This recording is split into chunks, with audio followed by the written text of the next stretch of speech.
Oh, a vendor sold fentanyl on a dark web market for 2 years. Untouchable. Behind Tor, behind a .onion address, behind Bitcoin. And then he got careless. Once, he reused the same username on a clearnet forum he'd posted to back in 2011. One search, one match, game over. Welcome to Tor and Dark Web Investigation, where the encryption is perfect and the humans are not. The CHFI examiner doesn't expect you to break Tor. They expect you to know exactly where it leaks. Tor, the onion router. Start with the architecture, because the exam hammers it. Your traffic gets wrapped in 3 layers of encryption. 1 layer per relay. Then it travels, guard node, middle relay, exit node, destination. The guard node peels the outer layer. It knows your real IP, but not where you're going. The middle relay peels the next. It knows neither end, just the hop before and the hop after. The exit node peels the last layer. It knows the destination, but not you, the destination server. It only ever sees the exit node's IP, never yours. The key inside the exam tests, no single relay knows both who you are and where you're going. That's the whole trick. How many hops? Memorize this. Tor uses exactly 3 hops for the clearnet. Guard, middle, exit. But hidden services? 6 hops. 3 from you, 3 from the server. They meet at a rendezvous point so neither side reveals an IP. The circuit rotates roughly every 10 minutes and know your node types. Guard, the entry, sees your real IP. Exit, the final relay, talks to the destination. Bridge, an unlisted entry node, used when Tor itself is blocked. And the hidden service, the .onion address whose traffic never leaves the Tor network. Now the ports, these are pure exam points. Pick them up. Tor's default SOCKS proxy runs on port 9050. The Tor browser uses 9150. Don't mix those two up. The exam loves that confusion. The control port is 9051. Directory servers 9030. The transport TCP over TLS broken into fixed 512 byte cells. That fixed cell size matters. It's what gives Tor a distinctive traffic fingerprint that deep packet inspection and JA3 can flag. So how do you prove someone used Tor? 2 angles, network and host. On the network, Tor publishes its entire exit node list publicly. So you grab that list and compare it against your firewall and proxy logs. A connection to a known exit node, that's your flag. You'll also see traffic to port 9050 on localhost and regular consensus downloads from the directory servers.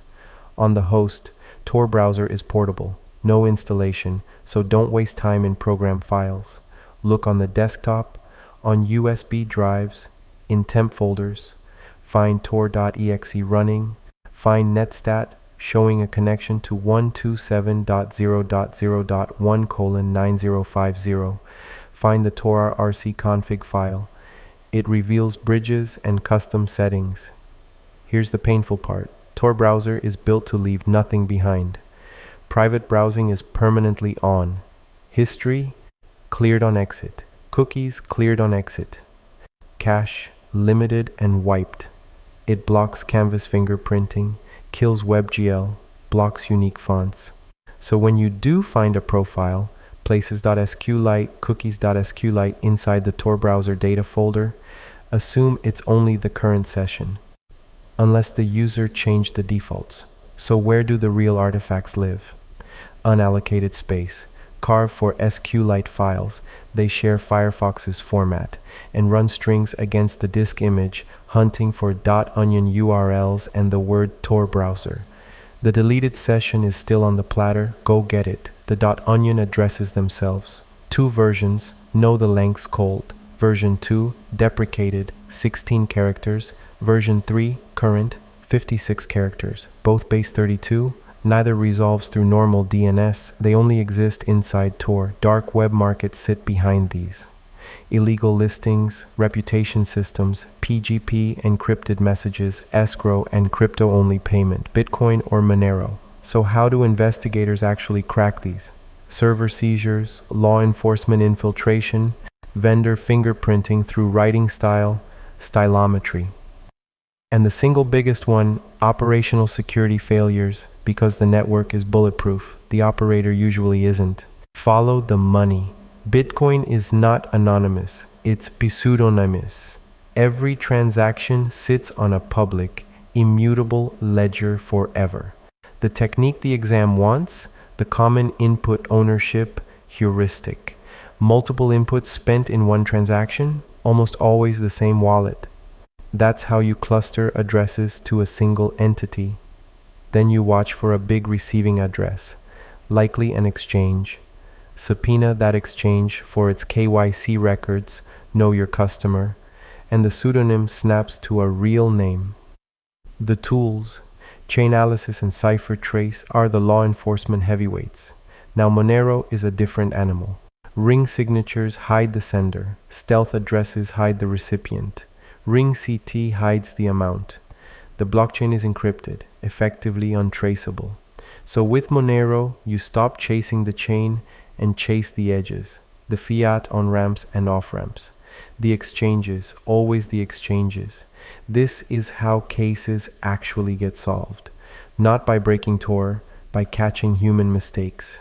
The number one killer, username reuse, the same handle on a darknet market and a clearnet Reddit, right behind it, reusing a PGP key whose fingerprint links the persona to a real identity, reusing a Bitcoin address, a real email slipping into a registration form, accessing a .onion site once without Tor, letting JavaScript or a plugin leak the real IP, same writing style across both worlds, so your playbook.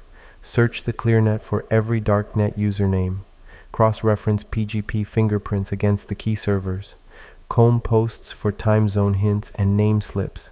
The crypto's perfect, the human is sloppy. That gap is the investigation. Dark web forensics in one breath. Tor, 3 layers, 3 hops to the clearnet, 6 to a hidden service.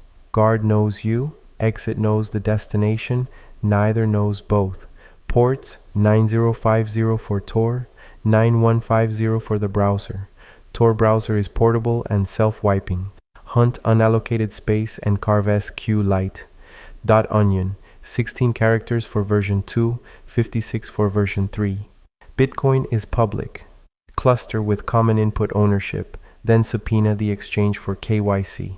Monero is untraceable. Chase the on and off ramps instead.